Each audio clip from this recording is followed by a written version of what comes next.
When the Hollowbrook Orphanage closed its doors in the winter of 1982, the town assumed it was temporary.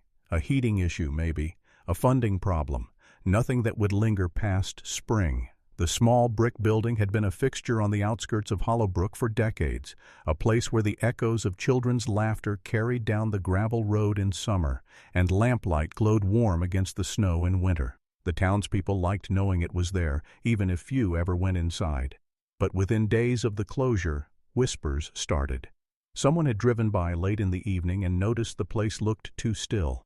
No children's silhouettes in the upstairs windows, no sounds from the yard. A week later, the county office confirmed something unusual. All 31 children and 6 staff members were missing. Not relocated, not transferred. Missing. Police went in expecting to find a relocation notice pinned to the office corkboard. Instead, they found plates still set on the dining tables, metal cutlery lined up neatly as if lunch had just been served. Beds were unmade, with stuffed animals tucked half under blankets, coats still hung in the foyer, snow boots lined against the wall. The silence was so deep it felt wrong, as if the walls themselves were holding their breath.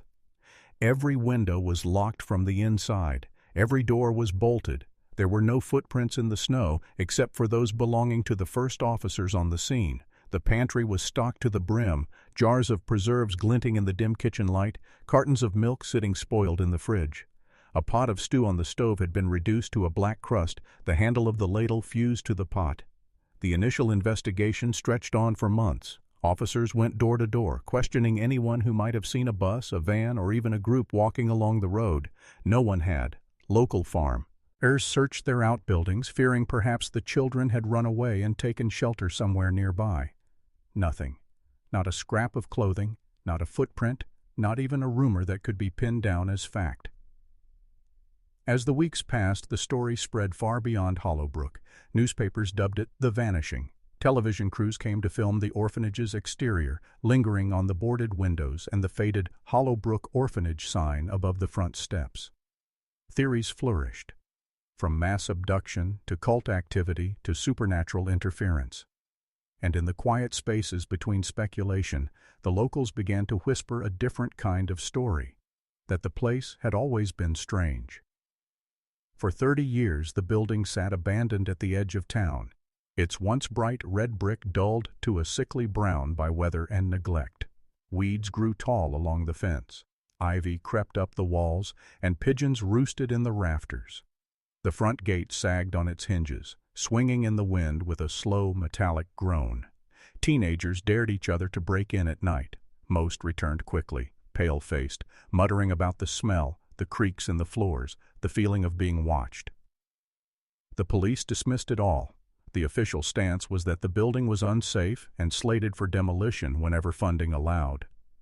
By then, the Hollowbrook case had become a cold file, thick, dusty, and largely forgotten except for the occasional anniversary article in the local paper. That changed in the spring of 2012.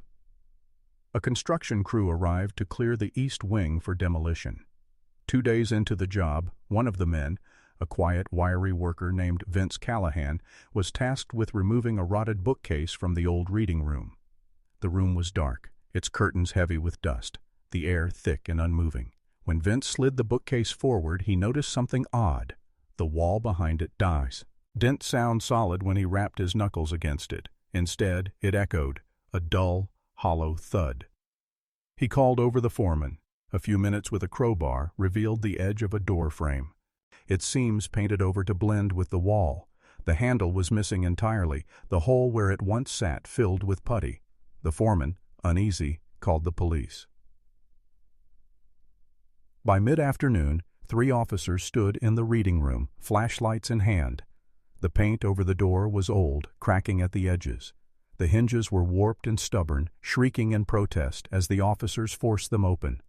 The smell that escaped was stale and metallic, the kind of scent that clings to your clothes long after you leave.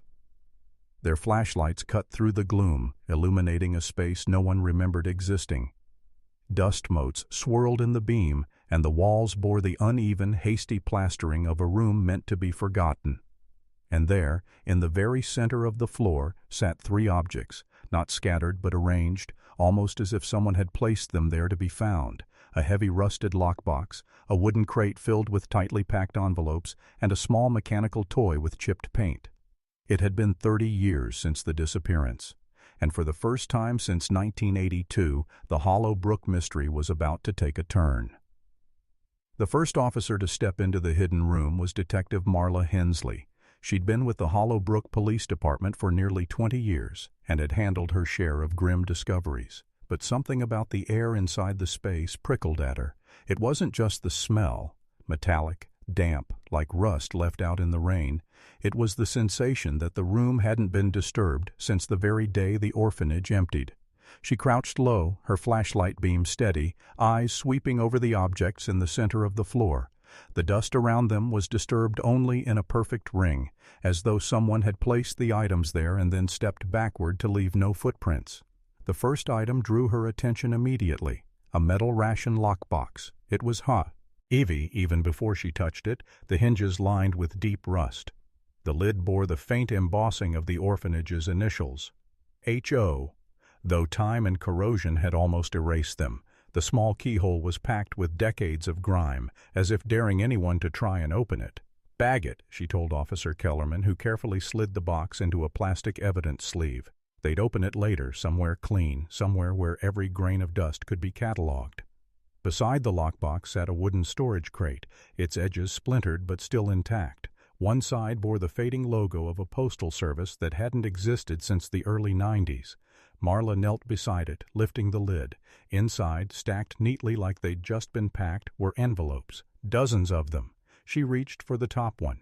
It was addressed in a shaky hand to the Reverend Charles Finley, St. Luke's Parish, Hollowbrook, postmarked December 1982, just days before the disappearance. But the stamp was pristine, the envelope never sent.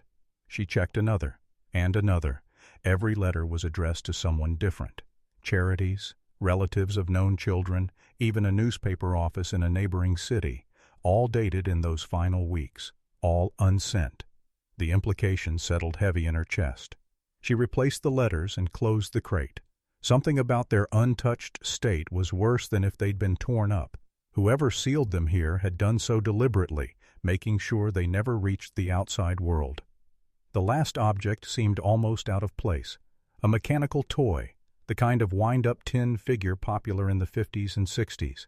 Its paint was chipped, the metal dented on one side, but the key in its back was still there. Marla picked it up, and the sound of loose metal rattled faintly inside.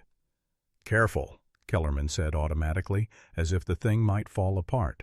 Marla turned it over in her hands, then gently twisted the key. The toy lurched forward 2 jerky steps before freezing, the mechanism clearly damaged. She tilted it toward the light. Inside the winding compartment, something pale was wedged tight. She eased it free.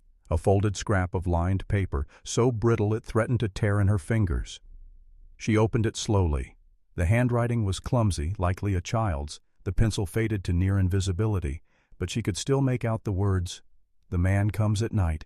He says the door is only for special ones. Don't go." The letters swam in her vision for a moment, her pulse hammering in her ears. She glanced up at the walls of the hidden room, wondering how many nights that message had sat here, sealed away from the eyes of anyone who might have helped. Outside the door, the foreman shifted impatiently.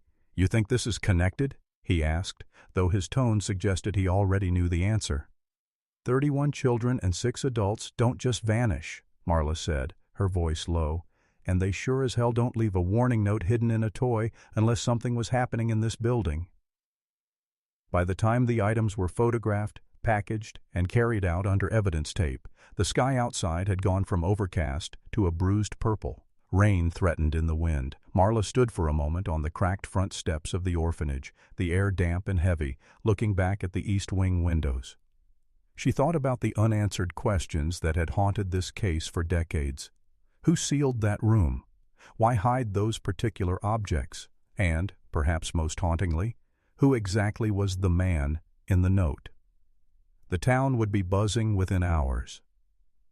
Word traveled fast in Hollowbrook, and the sight of police trucks outside the long-abandoned building would draw out every curious onlooker. But the investigation wouldn't be solved in gossip or rumor. It would start, like it always did, with the evidence. Marla had seen enough cold cases to know that some discoveries reopened wounds rather than closed them, and something told her that, at whatever truth lay behind those locked doors in 1982, it hadn't been buried by accident. As she climbed into her cruiser, the 3 pieces sat sealed in the evidence boxes beside her, silent, but heavy with the weight of 30 years. The evidence room at Hollowbrook PD was a cramped, windowless space in the basement, the kind of place where years of dust clung to the cinder block walls and the hum of the fluorescent lights never stopped. Detective Marla Hensley stood over the central table, latex gloves already on, as Officer Kellerman set down the rusted lockbox from the hidden room. It looked even heavier here, away from the gloom of the orphanage. The corrosion along the lid was thick, flaking in places. Marla leaned close, brushing her gloved fingers over the faint initials stamped into the metal. H.O. She knew the engraving wasn't decorative. Orphanages often marked property like this to discourage theft, but it also meant the item had been part of daily operations. She nodded at Kellerman. "Let's open it." The lock had been drilled earlier by the forensics team, leaving a jagged hole where the keyhole once was. Kellerman slid the lid open slowly, the hinges groaning. Inside was a stack of brittle ledger pages, bound with a thin strip of frayed cloth. Marla lifted them out carefully, the paper dry and powdery to the touch. The handwriting inside was neat, almost meticulous. At first glance it was what you'd expect from an orphanage record, columns of children's names, dates of admission, ages, and notes about health or schooling. But there was something strange. Beside many of the names were marks, tiny symbols drawn in red ink. Some had a check mark, others a dash, a few had a small red circle. And then there were the entries with nothing at all, as if they'd been skipped. "What do you think those mean?" Kellerman asked, leaning over her shoulder. Marla flipped through page after page. The pattern was consistent across the months leading up to December 1982. The same symbols reappeared, always in red ink, always next to certain children. But there was no key, no legend explaining them. "They mean something," Marla said, "and whoever kept these records didn't want it obvious." She pulled a file from the cold case cabinet, the original list of missing children. Matching the names from the ledger to the official list was tedious work, but soon the first oddity emerged. Every child marked with a red circle in the ledger had been at the orphanage for less than 6 months. The check marks belonged mostly to long-term residents. The dashes? Mixed. Kellerman frowned. "Could be nothing, or it could be some sort of selection," Marla finished for him. Her stomach tightened. Selections meant someone had been separating children into groups, for reasons that weren't in any public record. She'd seen it before, in foster systems gone wrong, in facilities where neglect crossed the line into something darker. She closed the ledger and turned to the other evidence, the crate of unsent letters. Each envelope was dated within the last month before the disappearance, each bearing a stamp but no postmark. She slid open one at random. Inside was a short letter from a child named Peter, written in pencil. "Dear Aunt May, I miss you. They say I might get to visit you soon, but I have to be on the special list. Please write back fast." She read another. This one from a girl named Eleanor. "I don't like the nights here. Some kids go away after lights out. They don't come back. Can I live with you?" Marla put the letters down slowly. These kids were trying to reach out, and somebody stopped them. "Stopped all of them," Kellerman said. He'd opened 3 envelopes, and each told a similar story. Confusion, unease, a request to leave. Some mentioned new rules that didn't make sense. Some spoke of whispers among the older children about being chosen. The toy sat at the edge of the table, paint flaking under the bright light. Marla picked it up again, the child's note still fresh in her mind. "The man comes at night. He says the door is only for special ones. Don't go." She couldn't stop thinking about that phrase. The door is only for special ones. Was it a literal door, the hidden room itself, or something else entirely? Before she could dwell on it, the lab tech appeared in the doorway. "Detective Hensley, you're going to want to see this." He led them down the hall to the photography room. On the wall, pinned under clear film, were high-resolution scans of the ledger pages. "I enhanced the faded areas," the tech said. "Look at the margins." There, barely visible without magnification, were faint pencil marks alongside certain names. Not numbers, not dates, but initials. 2 letters, repeated often. CF. CF, Marla murmured. She knew that name. Everyone in Hollowbrook did. Reverend Charles Finley, the man who'd run the orphanage from 1964 until it closed. Why would the Reverend's initials be here? Kellerman asked. Marla stared at the list of names with those initials beside them. Almost everyone had a red circle in the ledger's main column. He wasn't just signing off on something, she said quietly. He was involved in whatever the red circle meant. The room seemed to grow smaller. In the cold case file, Finley's name appeared only as a witness in the initial investigation, the man who'd supposedly left the orphanage 2 days before the disappearance to visit family in another state. His alibi had been airtight, but the ledger told a different story. Marla looked back at the lockbox, the crate, the toy. 30 years of dust and silence had kept them hidden, but they were starting to speak now, and what they were saying was far from innocent. Detective Marla Hensley didn't believe in coincidences, not in cases like this. 30 years of unanswered questions. Ons didn't come down to a few innocent marks in a ledger. The red circles, the Reverend's initials, the letters that never left the building, they were threads, and threads always led somewhere if you pulled hard enough. The Hollowbrook archives were kept in the municipal building's basement, a maze of shelves heavy with moldy files and dust-coated boxes. The lighting was dim, a single bulb buzzing overhead. Marla signed out the storage key from the clerk at the front desk and descended the narrow staircase, Kellerman trailing behind. They found the Reverend's personnel file in a cardboard box marked Hollowbrook Orphanage, Staff. It was surprisingly thin for a man who had run the place for nearly 2 decades. Inside was the standard resume, seminary degree, references from church boards, and a glowing letter of recommendation from the mayor at the time. No complaints, no disciplinary actions.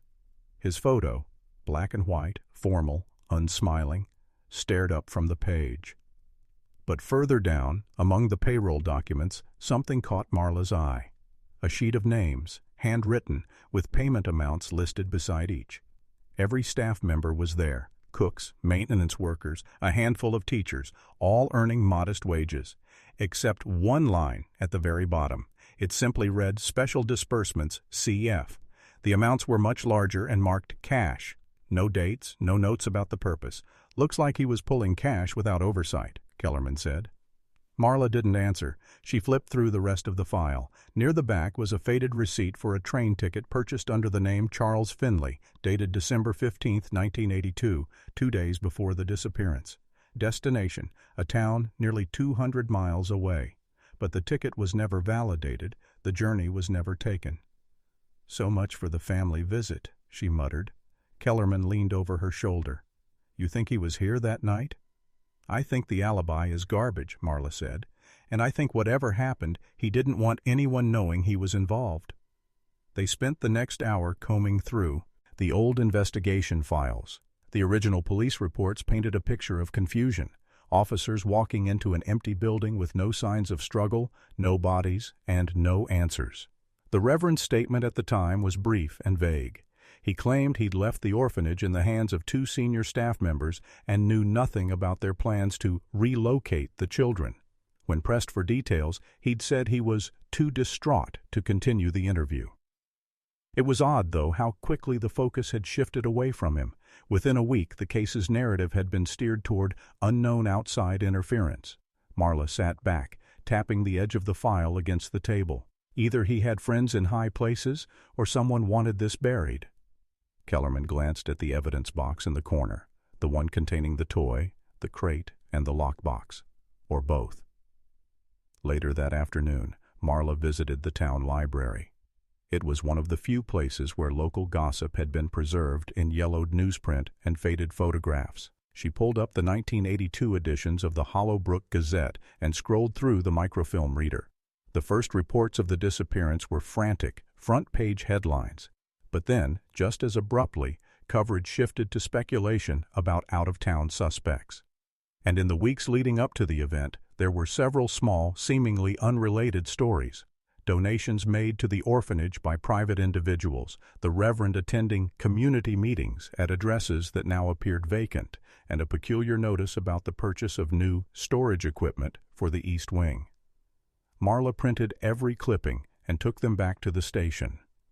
That night, in the dim light of her office, she spread them across her desk. The donation records lined up perfectly with the cash withdrawals in the Reverend's file, the storage equipment. Purchase had been made just days before the hidden room was sealed, and one of the donors, listed simply as J. Ainsworth, was a name Marla had seen before. She dug back into the letters from the crate. There it was, a letter addressed to Mr. James Ainsworth, written by a boy named Thomas. The letter spoke of extra dinners for the chosen ones and quiet talks after the others are asleep. The same name in a donation record and in a child's letter was more than chance. Kellerman appeared in the doorway, his jacket half on. "You're still at it?" Marla nodded, tapping the Ainsworth clipping. "Tell me if this doesn't look like a pipeline. Money comes in, kids get, I don't know, prepared, selected, and then they disappear." Kellerman's mouth tightened. "And the Reverend is the middleman." "Or worse," Marla said. The room went quiet, the weight of the theory settling between them. It was dangerous to leap ahead without proof, but the clues were lining up into something ugly, and with every new connection, the Hollowbrook case felt less like an unsolvable ghost story and more like a crime deliberately hidden in plain sight. Marla turned back to the ledger. The red circles, the Reverend's initials, the unsent letters, the toy with its warning note, all pointing toward something, or someone, behind that locked door in 1982. But the question that lingered, the one that kept her from sleeping that night, was simple. If the Reverend was involved, what happened to him after the children were gone? Reverend Charles Finley had been dead for over a decade. That was the first thing Marla confirmed the next morning, combing through old county death records. The entry was short and clinical. Natural causes, in a small-town hospice, buried in an unmarked grave in Hollowbrook Cemetery. Dead men didn't answer questions, but they left trails. Finley's last known address was a rundown boarding house on the edge of town, a sagging two-story building that leaned toward the railroad tracks as if it had grown tired of standing. The landlady, Mrs. Colleen Harper, answered the door in a faded housecoat, squinting against the morning light. "You're here about the Reverend," she said before Marla could even introduce herself. Marla nodded. "You knew him?" Mrs. Harper snorted. "Knew him? He rented the back corner room for almost 8 years, paid on time, never complained, but he wasn't right." They sat in the parlor, the air heavy with the smell of mothballs and old upholstery. "He didn't talk much," Mrs. Harper continued, "but sometimes I'd hear him at night, talking low like he was praying, but it wasn't any prayer I recognized. And the words, some weren't even English." She shook her head. "He'd stop if anyone came close, and he always kept that trunk locked. Heavy thing, brass fittings, sat right under his window. He'd polish it once a week, like it was worth more than his life." Marla leaned forward. "Do you know what was inside?" Mrs. Harper hesitated. "No, but one time after he passed I opened it. Figured I'd find clothes, maybe books. But it was empty, completely empty. Just the smell of, I don't know, like the orphanage smelled when they tore it down last year. Old wood, damp stone. It made me sick." Kellerman glanced at Marla, both recognizing the description, the same scent that had lingered in the hidden room when they first opened it. Mrs. Harper went quiet for a long moment. "He had nightmares, bad ones. I'd hear him shouting, 'Not the door, not the door.' Sometimes he'd cry after, and a few times he'd leave the house before dawn, come back just as the sun was up, clothes dirty, like he'd been crawling around somewhere." Marla's pen stopped moving. "Where would he go?" Mrs. Harper shook her head. "Never said. But once I followed him, only for a block. Didn't want him to see me. He headed toward the old freight yard. The freight yard had been abandoned almost. As long as the orphanage. If Finley had been going there in the dead of night, it meant something." Before leaving, Marla asked one last question. "Do you remember the last thing he said to you?" Mrs. Harper's face tightened. "Yes. He looked me straight in the eye and said, 'Don't let them find the ones that were meant to stay.'" The words followed Marla out to the car like a shadow. By late afternoon, she and Kellerman stood outside the rusted gates of the freight yard. The place was a graveyard of boxcars and crumbling brick warehouses, weeds growing tall enough to hide the broken tracks. The wind carried the faint tang of rust and rain. They found signs of recent entry. A padlock cut clean through, the metal still shiny. Someone else had been here in the last few weeks. Inside the largest warehouse, dust swirled in the beam of Marla's flashlight. Old tarps covered stacks of crates, and in one corner, a row of industrial barrels lined the wall. They were dented, paint flaking, but most bore faded shipping labels from the 70s and 80s. It was Kellerman who spotted the odd one out, a barrel newer than the rest, shoved half-hidden behind a stack of rotting pallets. The lid was bolted, but the seal was loose. Marla pried it open. The smell hit them first, stale, earthy, with a faint chemical bite. Inside was a neatly folded burlap sack. She pulled it out carefully, her gloves catching on the coarse weave. When she unrolled it, something clattered to the floor, a brass nameplate, tarnished but still legible. Hollowbrook Orphanage, East Wing, Door 3. Marla stared at it, the image of the hidden room flooding her mind. "Door 3?" she whispered. The phrase from the toy's note, "The door is only for special ones," echoed in her ears. Underneath the burlap, wedged in the bottom of the barrel, was a stack of paper tied with twine. They were photographs, black and white, edges curled from age. The images were grainy but clear enough to see children lined up against a wall, the East Wing wall. In every shot, a man's shadow loomed at the edge of the frame. Kells. Lehrman flipped one over. On the back, in neat, familiar handwriting, December 14, 1982, Red Circle Group. The freight yard was no random destination. Finley had been hiding pieces of the orphanage here for years, pieces no one was supposed to find. As they packed the evidence, Marla's mind kept circling the same thought. This wasn't just about children disappearing, it was about children being chosen. And 30 years later, someone was still guarding the secret. The lead came from an unexpected place. An offhand mention in an old social services newsletter Kellerman dug up while combing through state archives. It was a tiny article about a man named Daniel Rourke, former Hollowbrook resident, speaking at a foster care advocacy event in a neighboring county back in 2004. The newsletter gave no details about his time there, only that he'd been adopted in late 1982. That date alone was enough to make Marla's pulse quicken. Weeks before the disappearance. Tracking him down wasn't hard. Rourke lived 2 hours away in a weathered single-story house at the edge of a quiet cul-de-sac. The paint was peeling, the lawn overgrown, but the sound of tools clinking inside suggested he kept busy. He answered the door cautiously, a tall man in his 50s with a narrow face and wary eyes.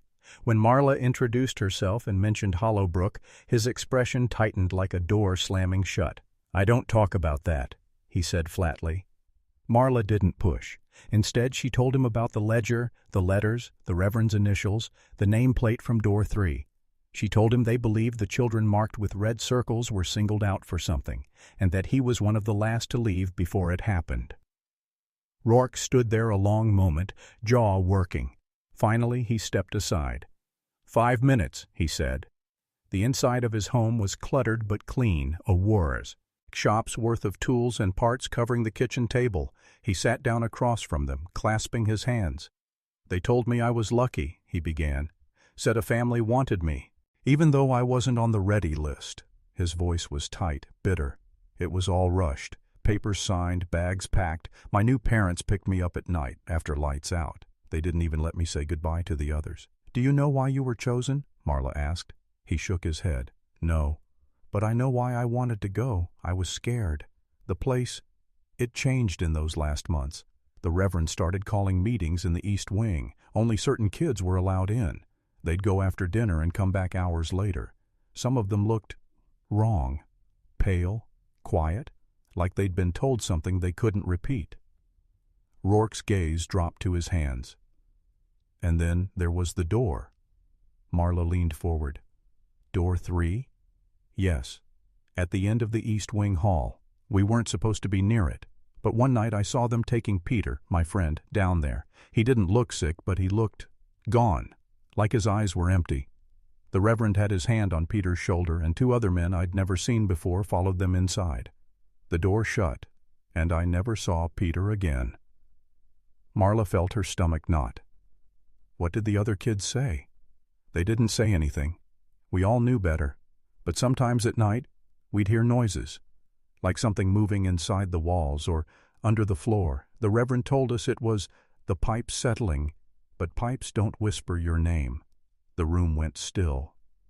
Rourke took a deep breath as if pushing the memory back down. The night I left, I heard him again, calling names in the hallway, all Red Circle kids. I kept my head down, didn't answer. The next morning, half their beds were empty. By the time my adoption papers went through, the place was already shutting down. He looked up at Marla, his eyes hard. I don't know what happened in that room, but I know they didn't want me there for it. And I know they were planning it. You don't. To seal a room like that by accident. Kellerman spoke for the first time. Why didn't you ever tell the police? Rourke gave a humorless laugh. I did, once, in 1985. A detective came to talk to me, but after I told him about the door and the Reverend, he just thanked me and left. I never heard from him again. That fit too neatly with the pattern Marla had already seen.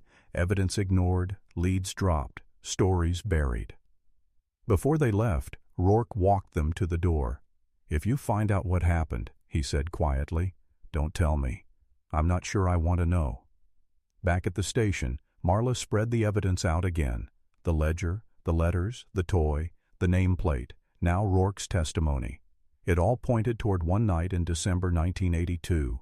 One group of children, one locked door. But one piece was still missing. Why?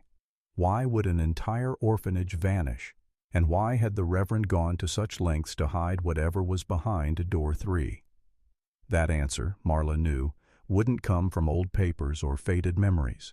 It would come from the room itself. She called Kellerman into her office. We're going back, she said. To the orphanage?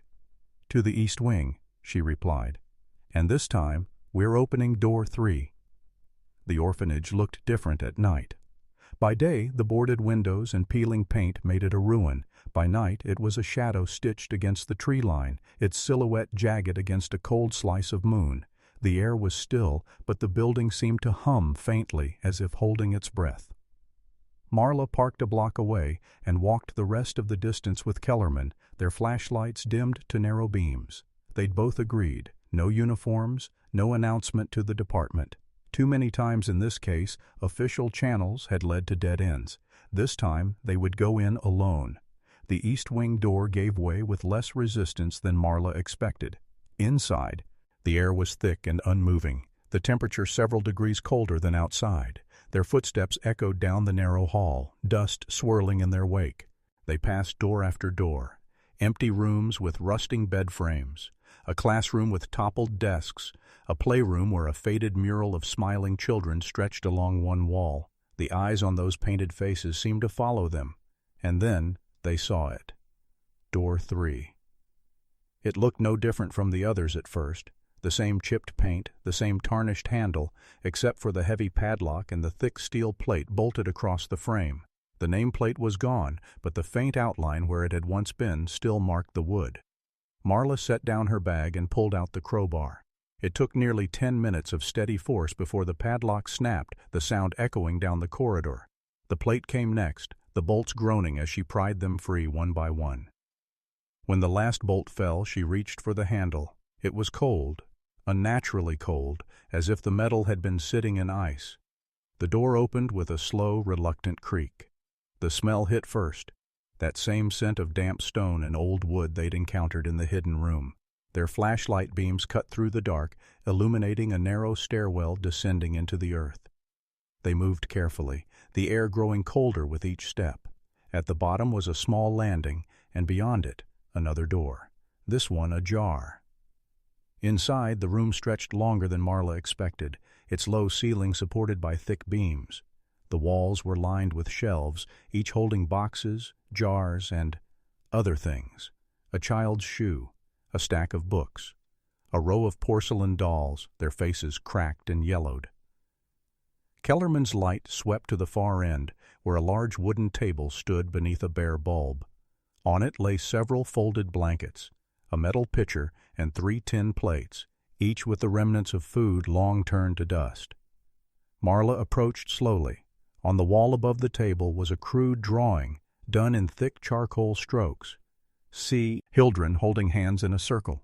But in the center of the circle was a dark shape, featureless, with lines radiating outward like grasping arms. She felt her chest tighten. In the corner of the room sat another door, smaller, barely 3 feet high, with no handle on the outside. It was locked from their side. Marla crouched and peered through the narrow gap beneath it. Her light caught the glint of something metallic. She unlocked it and swung it open.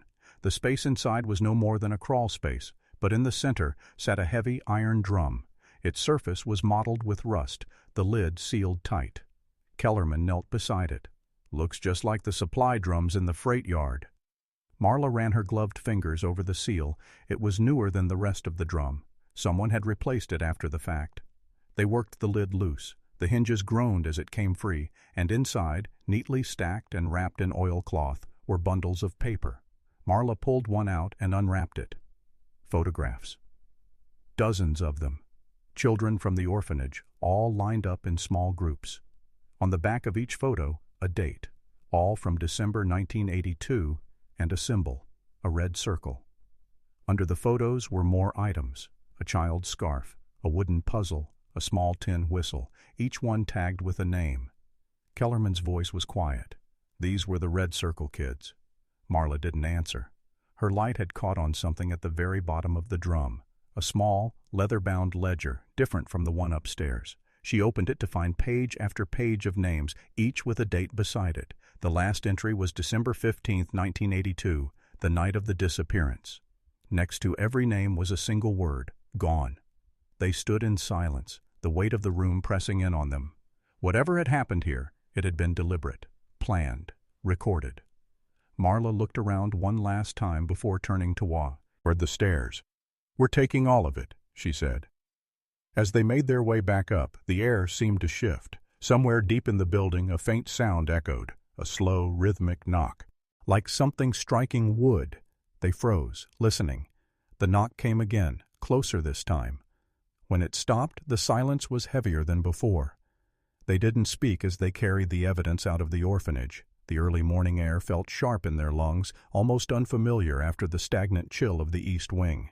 The box of photographs, the ledger, the tagged belongings, all of it sat heavy in Marla's arms, heavier than it should have been. Back at the station, they laid everything out on the table in the evidence room. Even in the fluorescent light, the photographs had a strange, oppressive weight. The faces of the red circle children stared up at them, some smiling faintly, others with expressions too serious for their age. Kellerman flipped through them again as if looking for something that would make sense of it all. 31 kids, he said quietly, all from that month, all gone. Marla tapped the ledger, and someone made sure their names would never be forgotten or never be found. They spent hours cross-referencing the names against every adoption record, every missing persons database, every old foster system file they could access. Not a single one of the red circle children appeared anywhere after December 15, 1982. It was as if they had been erased. Theories formed and fell apart in the same breath. A trafficking ring, a cult, something darker and harder to define. The evidence pointed to meticulous planning, secrecy that had held for decades, and it all came back to the Reverend and to the people who had helped him. When dawn broke fully outside, Marla sat back in her chair, rubbing her eyes. "Who was helping him?" she murmured. "You don't make 31 kids disappear without someone noticing." Kellerman didn't answer right away. His gaze had drifted to the wooden puzzle they'd found in the drum, a simple box and latch sign, the kind a child could solve in minutes. He picked it up and turned it over in his hands. Inside, he found a tiny scrap of folded paper wedged into a seam. He eased it out and unfolded it carefully. The pencil handwriting was faint but legible. "The circle is not broken. The others will wait." Marla felt her skin prickle. "Wait for what?" she asked. Kellerman shook his head. "Or for who?" They logged the evidence and sent copies of the photographs to the state cold case unit, but Marla knew it wouldn't end there. She'd seen too many cases fade into silence when the answers got too close to the wrong people. That night, she found herself driving back toward Hollowbrook without quite deciding to. The orphanage loomed in the distance, dark and still. She parked on the shoulder and sat there, watching. The east wing windows were nothing but boarded shadows, but after several minutes, she saw it. A faint flicker of light from one of the cracks in the boards, too small to be a flashlight, too steady to be a reflection. She stepped out of the car, but the light vanished as quickly as it had appeared. Marla stood there for a long time, the cold wind cutting through her coat, until she realized her hands were clenched into fists. She told herself it was probably a trick of the moonlight, or an animal, or some other reasonable explanation, but she didn't believe it. As she drove away, her eyes kept flicking to the rearview mirror, expecting to see another set of headlights on the empty road. The case file would remain open, the photographs, the ledger, the letters, all of it catalogued and locked away. But the sound of that rhythmic knock in the east wing still echoed in her mind, and the handwriting on that scrap of paper still seemed to whisper in the quiet moments. The circle is not broken. Somewhere, she thought, 31 children never grew up, and some, where whatever had taken them was still waiting.